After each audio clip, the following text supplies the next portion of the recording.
Hey, everybody, welcome again to Excited About the Gospel. I'm Jason Harwood. We are on a purpose and meaning interview podcast with Dr. Jason Hunt from Brigham Young University, Idaho. Dr. Hunt, I think I should call you Dr. Hunt. Is that the proper? Oh yeah, no, actually I don't do titles. So I tell my students if they hate me, call me doctor. Otherwise, they better call me something else. Okay. And at BYU, Idaho, do we go by Brother Hunt? Some teachers like Brother Hunt, others like other things. I think my students call me either Hunt or Coach. Okay. Well, there you go. All right. For a little background, we'll say Jason Hunt received PhD in endocrine physiology from Idaho State University, teaches in the human physiology department at BYU, Idaho, where he's worked for 21 years, various accomplishments, published publications, research publications, and been married for 31 years. They have 5 children. He has a real passion for motorcycles, over 100,000 miles riding on a motorcycle, and went recently to Four Corners. If you're not familiar with it, it's down in the very southeastern tip of Utah, where you get Utah, Arizona, New Mexico, and Colorado all coming together. And you have ridden in 48 states, as well as Alaska and Hawaii. So all 50 states. One time you went 6 months without chocolate to see if you could do it, and that worked? No, Oh, I did it, but it did not give the outcome that I was expecting. okay. I have a story about that. And you ate sardines every day for a month. And they also did not work. Okay. All right. So don't eat sardines every day and don't go without chocolate. I had some friends at work one time who were doing like a no sugar month. It was like, cut sugar from your diet. And I remember I didn't do it because I don't think I could. And I wasn't going to lie about it. And I remember at the end of the month, I said to one of my coworkers, I said, how is this working? Do you feel better? Are you happier? He said, no, this is terrible. I hate it. It's miserable. Yeah. Yeah. Two corrections on that bio that I just sent you. I actually have a grandchild now. So 5 kids, one grandchild, which Congratulations. matters. And the Four Corners in this bios, actually, I went to the Four Corners of the United States. So I started in Blaine, Washington. Oh my gosh. Over to Madawaska, Maine, then down to Florida Keys, and then over to San Ysidro, California. So I actually outlined the United States about 10,000 miles. Oh my gosh. On a motorcycle. On a motorcycle, yeah. What kind? A Honda Goldwing. All right. Which are built for comfort, right? When you say Honda Goldwing, that's like comfort motorcycle. That's comfort motorcycle. Yep. Yeah. Huh. Gosh. Do you ever... I will openly admit I am too much. I do not have the bravery necessary to drive on a motorcycle at 80 miles an hour down a freeway. Like, there has to have been some harrowing moments. The Honda Goldwing is a big motorcycle, and 80 miles an hour is pretty easy for it to do. But we typically try to take back roads. We're not in any hurry to get anywhere. It's my dad and I usually will stick one of my kids on the back, and he'll stick another one of my kids. And so we spend 8 hours a day just kind of meandering through the United States and stopping at different places and talking. And I found it to be a really powerful way to get really close to children. Yeah, 8 hours on a motorcycle will do that. Yeah. If you're like the passenger on a Honda Goldwing, can you like doze off? Can you? Yeah. All right. You can take a little nap. In a big easy chair. You got hand rests and you can fall asleep. And there's music playing. There's a CB and there's inner helmet communications. So it's pretty nice. Okay. All right. Well, one of the first questions I always love to start off with is at the current state of your life, what do you see as your current purpose? What is the driving meaning in your life right now? I think I would, if I were to summarize the driving meaning, the driving purpose, I would steal a quote from President Nelson. He just simply says, "We educate our minds so that one day we can render service of worthy to somebody else." And I really see that as my current purpose. Is I've spent a lot of years educating my mind, thinking about processing, and I think I have a path for myself pretty clear. So the purpose I have now is literally to render service and help as many people as I can find their path back. Hmm. You do that through education. You see um, sort of the advancement of learning and understanding as helping people back to God. Yeah, I do. I think I don't really do social media, but I think I'm one of the original influencers because that's really what drives my teaching is the ability to take difficult concepts, simplify them, and relate them back to real life relevant situations that can help people just be better. I mean, I teach about the human body, so I spent a lot of time talking about the brain and the heart and health and sleep, and that's so easy to integrate into the gospel. And at BYU, Idaho, it's seamless. I don't have to Mm, veil it. When I taught at different universities, it had to be a little bit veiled. But here, I can just seamlessly integrate them, and I just love that opportunity to be that type of an influencer. mm. I'm fascinated with this because it seems as though for many people, particularly in science, science and faith have a hard time mixing. Mm. Uh, how has a deeper understanding of science strengthened your faith rather than uh, leading to questioning faith? Yeah, that's a good question. It that might take me just a little bit longer to explain. Maybe I can do it quick. You might have to cut it out and edit a little bit, but I think my first interaction with conflict occurred in college. So I grew up very faithful, and I think I would call it stage one thinking, where everything is black and white. So my parents are the source of authority, so are my church leaders. My bishops were authority, my mission presidents were authority, and I had no real issues with the gospel because I just adhered to their testimonies, believed, moved forward. It's a very simplistic way of looking at life, and it's very easy. But as I gained more education, I remember at 7 years old, my primary teacher gave me a lesson about Noah. And they showed the pictures by Arnold Freiberg where there's a buff Noah and he's moving all these animals into the ark. And as a budding biologist, I thought immediately, this is my hero. I love the prophet Noah. I just think he's the most amazing person ever. Animals, ark, amazing, right? Well, I get into college and I learned, I take calculus and I take zoology at the same time. And I learned that one elephant requires 1,500 pounds, no, 500 pounds of vegetation and 50 gallons of water per day to survive. That's a lot of food, right? That's a lot of weight. That's a lot of space. And I thought, wait a minute. Excuse me. That's a substantial amount of food for one elephant. And I was in calculus, so I just opened up to Genesis chapter 6 and I looked at the ark dimensions and I calculated there's over probably about 1 million square feet in that ark. And I realized after some calculus that Noah could have fed one elephant for about 28 days. Supposedly, according to the story, he had every animal on the planet on this ark. And it really threw me because I felt like for the first time, my authority figures had lied to me. And when you feel like that, it feels like the rug is taken out from you and you panic. And then it feels like everyone has lied to you. And so I immediately went to my mentors. And of course, they responded, that's not essential for your salvation. Just let it go. Hmm. That didn't sit well with me. I'm a scientist by nature. I've just always been an inquiring mind. And it really was hard. I didn't jump the ship. I felt like I wanted to, but I just kind of stayed in. I got a little snarky because when people would talk about no without thought, I would just kind of sit in the back and laugh a little bit.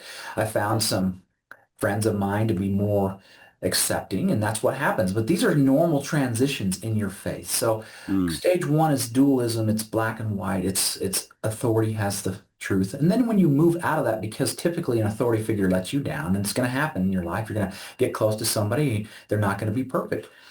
I remember my mission president when he came over, and it was Sunday, and he told me to stop and buy him a hamburger. I nearly lost it. How could this happen? Of course, I wasn't able to see that we were in Romania and he was in Hungary, the next country over. He'd been flying all day long, was starving. I didn't see any of his needs. I just saw this black and white Hmm.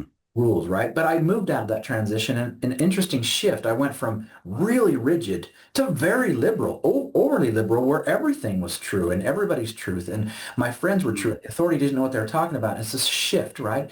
Eventually, though, I did find my grounding and I realized that, the Book of Mormon has always been something in my life that I have held on to and it's grounded. I have a very strong testimony in the Book of Mormon. So I started there and I said, what does the Book of Mormon have to say about Noah? And, it doesn't say much. It says the waters of Noah. It doesn't really talk about animals. And then I moved on to the brother of Jared, another boat builder. And in that mm, scripture, it says that the brother of Jared took two of his flock. And I thought, well, that's definitely possible. So my mind started being open to these different possibilities. I knew that Noah was a prophet because he's talked about in Latter-day scriptures like the Doctrine and Covenants, the Book of Mormon, Angel Gabriel. He says different references, but the ark is only in the there's a reference in the Doctrine and Covenants on the ark and eight people, but this flood and the animals and etc., they're kind of a little bit vague. And this is how I'm starting to mesh my faith and mm, realizing, look, I know, what do I know? I know that Noah was a prophet, held keys, dispensation, but I'm not so sure about this ark and animal thing. And I don't think that really destroys my faith if that's not exactly written correctly. Is mm, it a global flood? Is it a local flood? I don't know. Did he have every animal? Did he have some animals? Did he have embryos? Did he have baby animals? Were they fed from heaven with manna? Were they constipated for a year? I don't know. You can throw out 100 different types of explanations for those. And I get now, I have that feeling, ability to think through that. That doesn't really, it doesn't affect me that much. I'm totally fine with Noah being a prophet and the story holding weight as it's written in the Genesis. And I'm also comfortable with Noah being a prophet and the story in Genesis not being completely accurate. And that's what I've kind of had to balance. I think if you try to be literal on either spectrum of science or religion, that's where you run into problems. There's a mm, lot of unknowns. And we can't overclaim on the religion side, nor can we overclaim on the scientific side. You can only function with them parameters that you know for sure. So that's why I've been able to navigate, and I love it. It's integrated. Every single story in the Bible, the Book of Mormon, the Doctrine and Covenants, Pearl of Great Price, they're integrated within me and my science. And I see actually no conflict ever. I mm, just see areas where there's less information. mm. It's funny you bring up Noah because one time I asked ChatGPT for some plausible explanations of how the story of Noah could be true. Mm. Yeah. And yeah, it came up with it's possible that it's more symbolic than literal. Yeah. It's possible that there was a limited scope of animals. You mentioned it's possible that it was a local flood, Yep.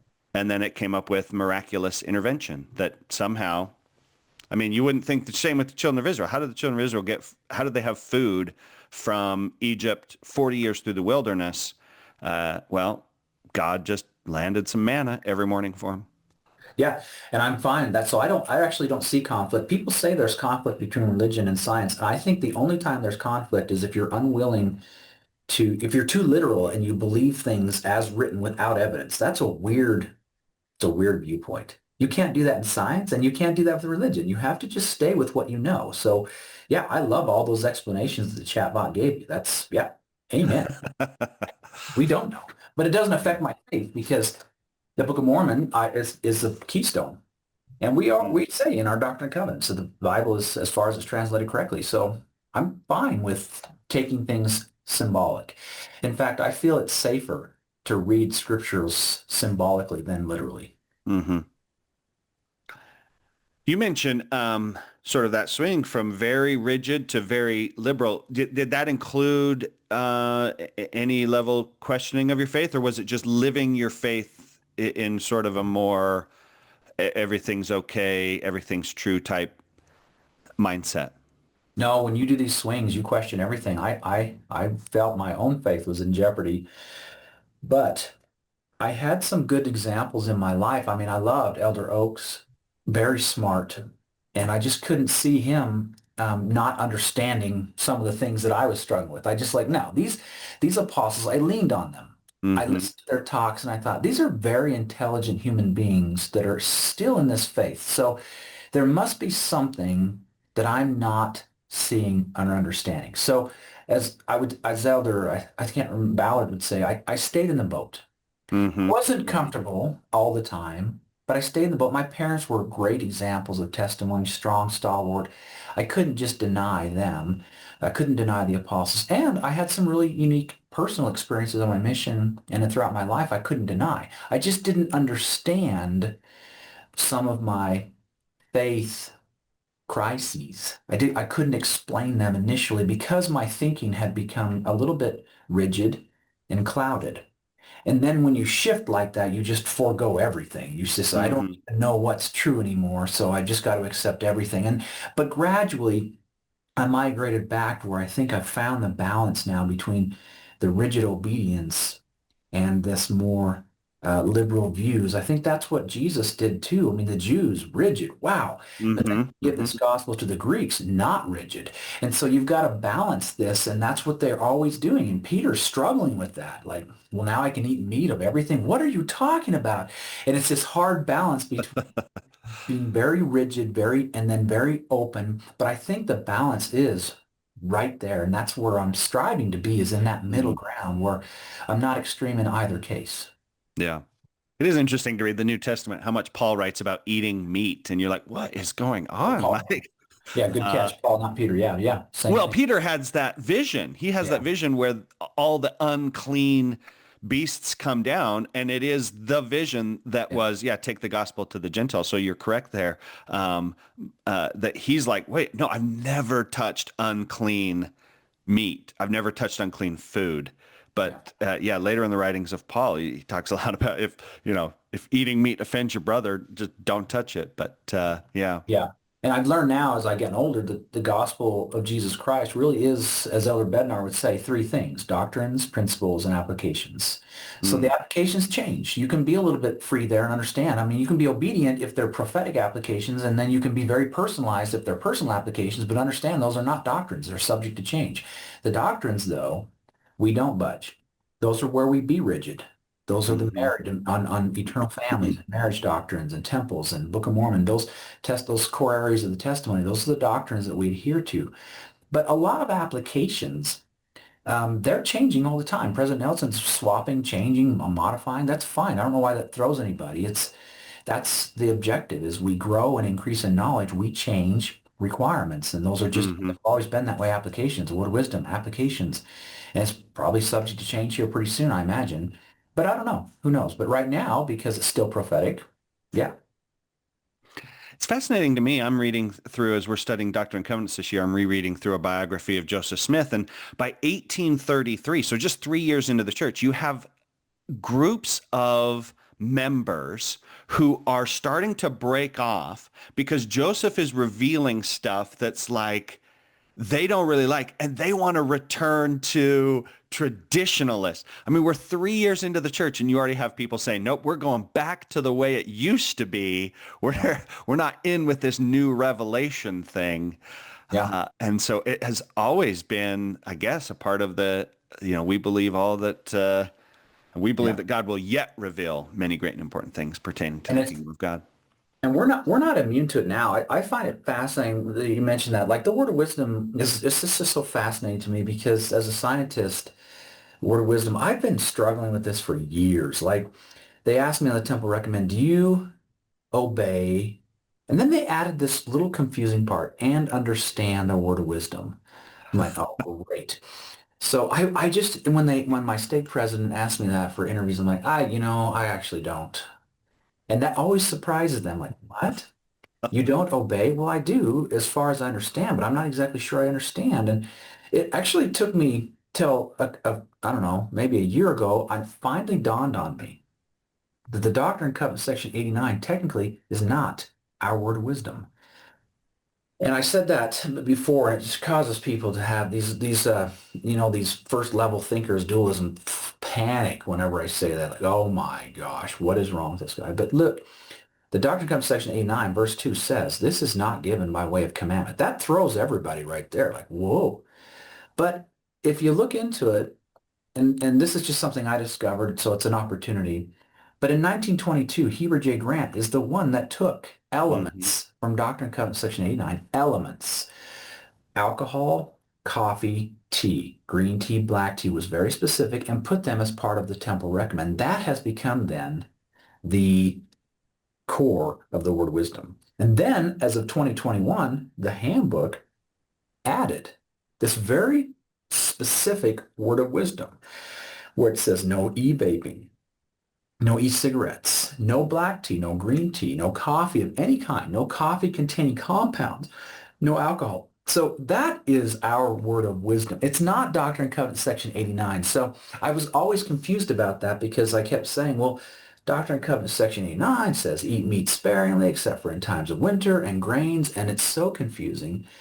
And it makes it hard. And I think people struggle with their testimony a little bit if they adhere and they're not understanding some of those changes and applications that occur. So do you obey and understand the word of wisdom? Now I can say, yes, finally, because I just didn't understand. But it's not the Doctrine and Covenants Section 89. It's the current handbook. But that, it seems simplistic right now. But just saying that sort of phrase, man, that has changed a lot of the lives of my students who are struggling with their faith. Mm. Because when you have knowledge and truth, it just makes it so much better instead of just staying in stage one and believing. I mean, it's a Hmm. good place to be, just believe authorities, but I don't know. It's a very uncomfortable, scary place for me. Hmm. Yeah. One of the most difficult questions not difficult, but interesting questions I was asked by a couple of friends is, explain to me why I go with a member of the Church of Jesus Christ of Latter-day Saints to, Starbucks. I grab a coffee and they grab a Red Bull You're right. and they can't drink what I'm drinking. So they grab a Red Bull. Explain that to me. I was like, you know what? I Yeah. can't explain it. I don't know. I I don't get that like, question so much. In I, fact, I have a friend scientist who has a book that he carries around and he's not a member, but he says it's written on the book. It says weird things Mormons say. And so when he met me the first time we were at a conference and we were working, he says, "Oh, you're one of them." The first thing he asked me is, "Can I have your drink tickets?" Because he knows that I'm not going to drink the alcohol. The second thing he says, "Why don't you drink coffee?"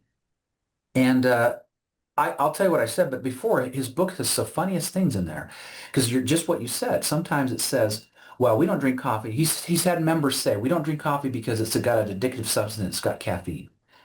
And so he says to himself with his scientific mind, well, coffee has 75 milligrams of caffeine and Coke has 75 milligrams of caffeine and energy drinks have 420 milligrams of caffeine. So why is it that you can drink an energy drink with 420 milligrams of caffeine, but not coffee? It's really hypocritical to him. Other people have said, well, it's a hot drink. Look, here, our Doctrine and Covenants Section 89 says to avoid hot drinks. And then he says, but you drink cocoa and you drink soup. Like, I don't understand what's wrong with you people, dude? You're the weirdest people. So he asked me that, and I said, I don't know. He says, what? I said, no, I don't know why we can't drink coffee, but I will show you this. In our handbook, which is written by prophets, and we believe this, prophets speak for God. So God speaks to a prophet. The prophet has received information that we are to avoid all coffee-containing compounds. Nothing to do with caffeine, nothing to do with hot drinks. It's just coffee-containing compounds. And he says, why? I said, I don't know. And so he put his book away. He says, well, that's the first time it's ever made any sense. But I think the understanding and working through some of these questions that you might have is really power. Mm, And I love the power and the knowledge. So my gospel knowledge and love is based upon question after question after question. Now, I don't jump off the ship, but I ask all the time. And sometimes I can't answer them. There's a lot of I don't know. But I have a lot of thought out possible type explanations and staying, of course, within the lines that we know. Well, so I have to say a lot. I don't know. I don't know. I don't know. But this is what I do know. And this is what I can explain. And that's what probably the most funnest thing I do at teaching at BYU Idaho is to have a personality of such that students dare come tell me what they're struggling with. mm, And I don't say to them, well, this isn't important for your eternal salvation. No, no, I listen and we try our darndest to figure out, but being very careful not to jump out into the weeds of unknown that say, what do we know? Let's strip away everything Hmm. else and find out Hmm. what do we know and let's stay there. Last question on this one maybe is, you're okay with that shelf of, I don't know, stuff? Yeah. Chuck full. Because I'm a scientist. Like I've spent, 20 years of my life studying the human body, and every ounce of knowledge that I dead end in, it dead ends in this gigantic can of worms of unknown. Like it's ironic. The more I know, the less I know.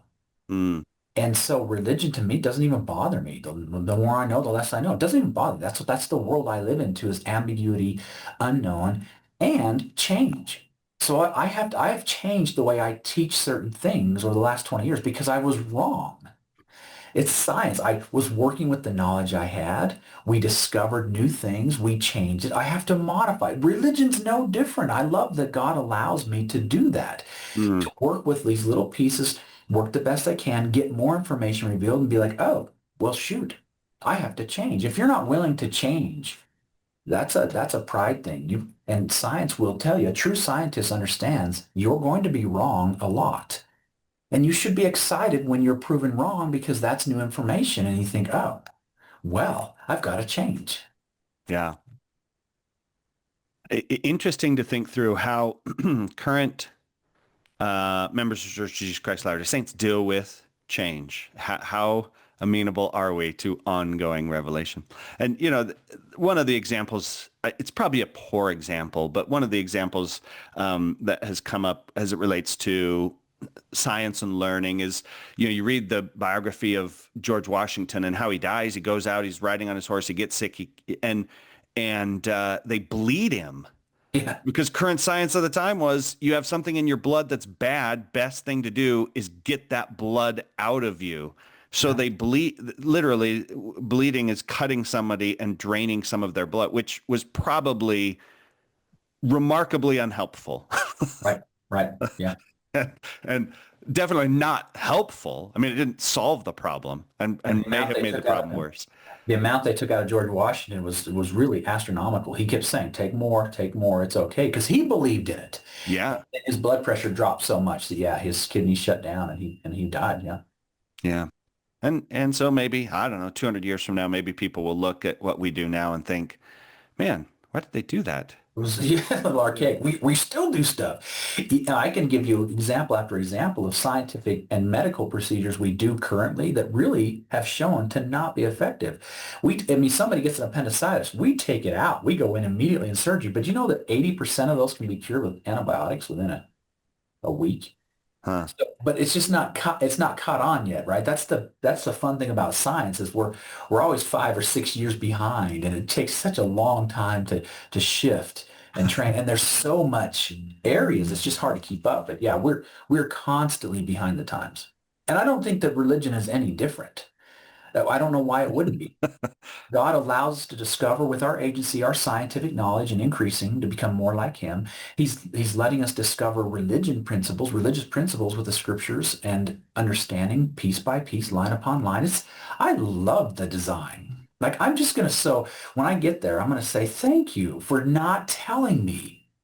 Like I have loved my journey and discovery. I love discovering little nuggets of religious truth. It's just invigorating, just like Mm. science. No. Yeah, one thing that really hit me this year, speaking of the word of wisdom, and when I covered it in my podcast, was the idea of why was it given when it was given? Well, it was given when it was given because Emma was sick of cleaning up after the brother in the school of the prophets, and so she was pressing on Joseph to say, "Come on, you need to talk to God about this." And so Joseph asked, and God revealed it. And it's like, if Emma hadn't done that, if Joseph hadn't done that, at what point? It might have been the 1920s when prohibition was going on in the U.S. that a prophet might have said, Yeah. where should the church stand on alcohol? Might have been 80, 90 years later before no, you shouldn't drink alcohol came Yeah. about. Just happened because Joseph happened to ask. I like that. Yeah. Yeah. How do you know for yourself personally when the actions that you're taking and your purpose in life are aligned with God's purpose for your life? Yeah. I think That's a good question, and I'll be a little vulnerable here. For years, I was talking about addiction and pornography. I've been able to serve as a bishop a few times, and on campus and at the home ward, and so pornography is it's just this thing that is everywhere. And since I was have this training in my physiology, it was just an easy transition for me to take the knowledge of science, my experience of watching people go through these difficult things, and I created this little presentation. And it was popular. It went on podcasts. I got caught in the speaking circuit, so I was going all over the country giving this talk. And I remember sitting in Boise, Idaho, and I was the keynote speaker for this big ARP meeting. There was 1,000 people in there, and I was sitting there early looking out, and I could see they were expecting me to be there, give them information that's going to change their life. And as I sat there pondering, contemplating, looking at the people, I had this overwhelming sense, maybe a voice, but it just simply said, by the way, you don't know what you're talking about, and you can't help them. That was very humbling. I think Mm, because I think to answer your question, the key word is humility. I'm very scared of trying to help people and end up hurting people. And that was a hard realization for me, is that the Holy Ghost whispered to me and let me know that I'm not there yet. So in response, I started turning down these speaking engagements. I said, okay, I don't have it. I don't have it mm, right. And instead, I kind of went into a more study and contemplative and pondering and rereading and learning more research. And after about a year and a half, I had come up with a brand new, completely different type of a presentation of how to deal with pornography.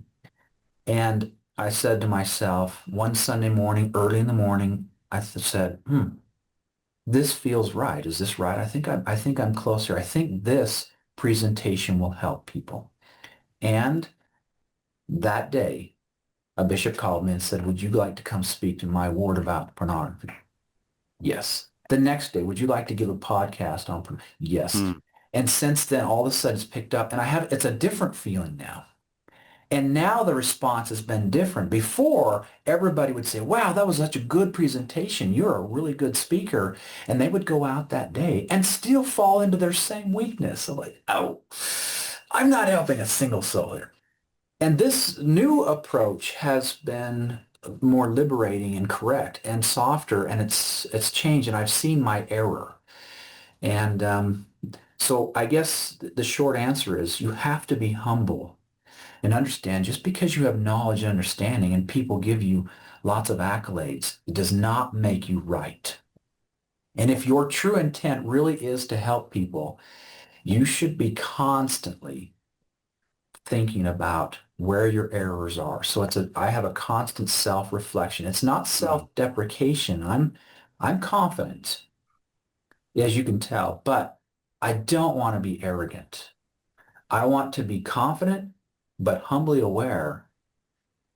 I guess it's more of an intellectual modesty is what I'm striving for. mm.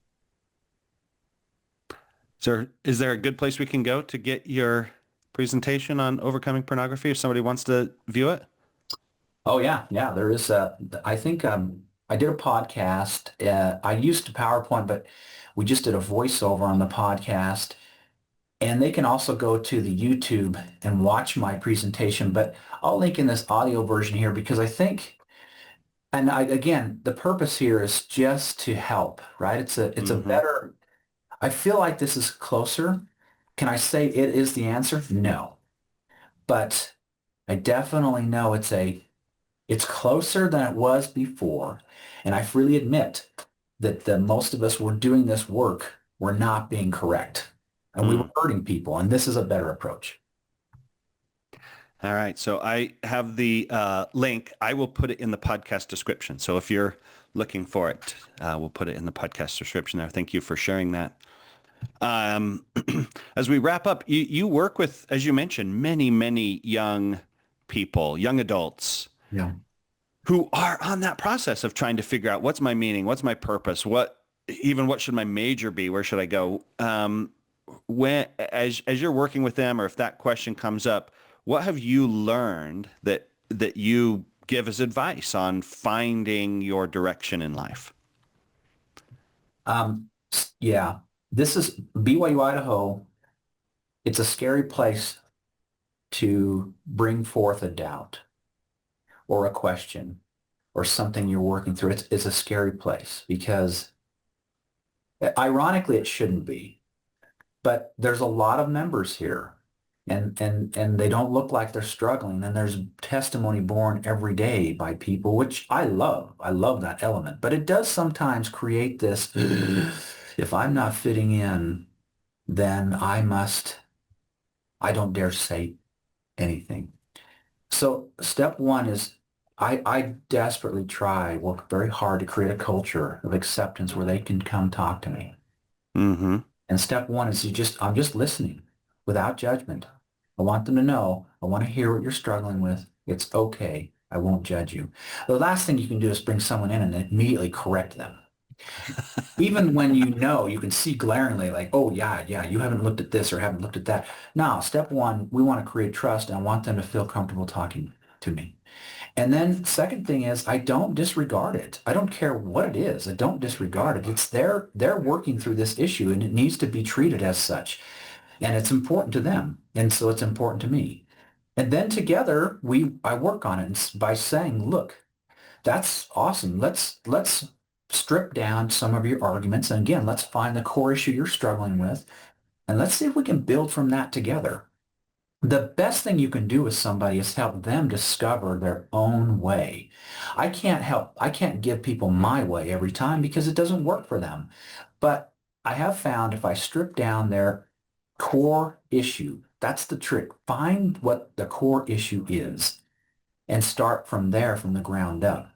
Instead of working out in the weeds, the trees, the leaves, and clipping off those like, well, what is it really? What is it really that we're struggling with here? Let's build from there. And you know what? It's a hard world to live in. It's flooded with misinformation. Everywhere they look is being bombarded. They have tons of questions and they don't understand. And the major topics that come up all the time are chastity, because we don't have very good sexual hygiene in our church. We just don't talk about it. It's ironic that most parents will do the talk once and they think, okay, sufficient. That's false. The talk has to be occurring all the time because your kids are inundated constantly with sexual information. And so when I speak about the reproductive system here, I have a little Slido in the background with anonymous questions, and you should see what happens in the background with anonymous questions. So I got a kid, I got 120 kids in a classroom, and they are dying to ask questions. Anonymously they ask anything, and I tell them I'll answer any question. And some of them they're awkward, but where else do they do that? Hmm. And where do you talk about these questions about Joseph Smith and polygamy and the Book of Mormon and priesthood and women on the stand and all of these difficult topics? Is there a place to address those safe? And I don't know. I don't know the answer to that, but I want to make sure my office is a safe place. Yeah. Uh, some of us may want to enroll in a class of yours just to have access to the office to come in and ask questions. Well, it's packed. Yeah. Yeah. I went to Rick's College back in the day when you had to call in, at 12:01, you had to dial in and every class had a code and you had to enter in the code and it would get full. And yeah, it's different now, but It's different. And there's a lot of good teachers here, and they're doing the same as me. It's not just me, right? There's a lot of teachers dealing with these faith crises and talking with them. And I wish it would be everyone. I can't say it's all teachers, but a lot of teachers are willing to sit down and work with these kids. mm-hmm. And I think that changed for me when I had my own biological kids in my class. I've been able to teach every single one, all five. That changes your whole perspective. Yeah. And I know we're running low on time, but I think this is an important element that I learned. Maybe it will help someone. I had one of my children that it took her a while to take a class from me. So her first experience was a college far away. A lot of parents have to deal with this. I haven't yet, right? This is my first time where I had a daughter go to a college far away and I couldn't help her. I couldn't teach her. I couldn't be there. I couldn't mentor her. The only thing I could do was plead every morning with Heavenly Father to send her mortal angels to care for her. That's all I could do. And she came into a spot that was difficult and we felt so helpless. And you know what? A teacher came into her life, didn't do much, didn't need much, just acknowledged her. Mm, It changed her and it mm, saved her. I have been forever thankful to that teacher. After that experience, I walked into my classroom September. I had 124 kids in there, and I always walk in early, 10 minutes early to stare at them because I want to know who they are. And as I looked out on them, I realized that every one of these kids had a mom or a dad or a grandma or a grandpa pleading with Heavenly Father for intervention. And I realized, yikes, this might be me. And mm, that has changed the way I approach life. So it's not about me anymore. I read the scriptures so that I can gain insights that will lift a testimony of some of those students in my office that mom and dad, brother, sister, grandma, grandpa are praying for. I yeah. read self-help books to gain more knowledge and science books and different things. And the purpose of that knowledge is to give to these people who others are praying for, that I might be the answer for. And I hope that doesn't come across as arrogant, thinking I'm the answer. That's not what I'm saying, but I potentially might be, and I need to be ready. And I think that's a major driver for what Mm, I'm doing. So that requires personal integrity and personal righteousness. And that requires a degree of respect because I understand my blessings. I have to give back. God has blessed me. And by default, to thank him, I've got to try my hardest. Not hurt, but to help. Not be arrogant, but to be humble and confident enough to open my mouth. Like, Paul would never not open his mouth. But sometimes I open my mouth and it doesn't work, and I'm grateful the Heavenly Father says, yeah, well, why don't you try that again from a different version because that was not good. I hear that often. Unfortunately, it's a chastisement, but I accept it.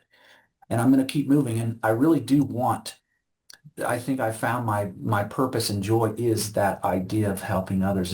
hmm It's very satisfying. Yeah.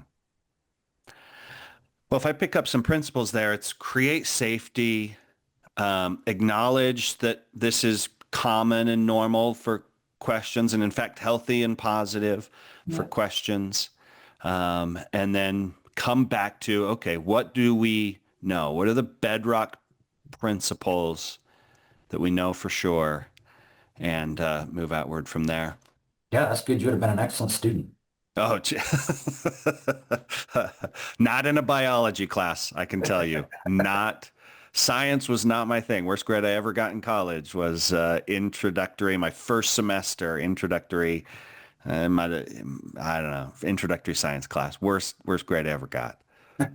So, yeah, been talking. I should have asked off the top. You said people call you coach. What, is there a particular sport you coach?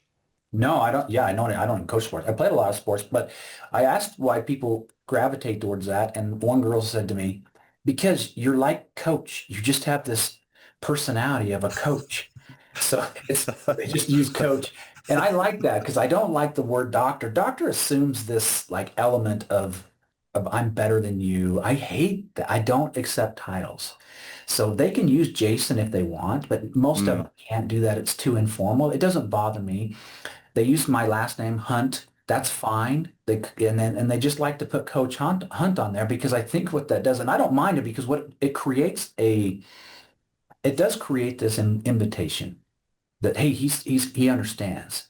Coach Hunt understands. And so I'll accept that title if it's helpful. The doctor title creates this weird difference of I'm smarter than you. And what? No one, I just know I have some expertise in a very little area. So why would you give me that title, doctor? It doesn't make me, I just hate it. I hate it. I accepted the title bishop for a while because that's what it was called. I knew it wasn't mine. So that's okay. And dad, I'll accept that. I have a couple students that call me dad. Huh. And I said, that's my favorite title. You want to use dad? Call me dad. Well, this has been fantastic. Thank you. We'll go with Coach Hunt. Thank you, Coach Hunt. So much great information here to listen to maybe multiple times. I did put the link for the podcast. It's called Managing Weakness with Jason Hunt on the Lifting the Lifters podcast. But the link is in the podcast description if that's helpful for you or someone else. And we appreciate your time. Thanks. It was fun.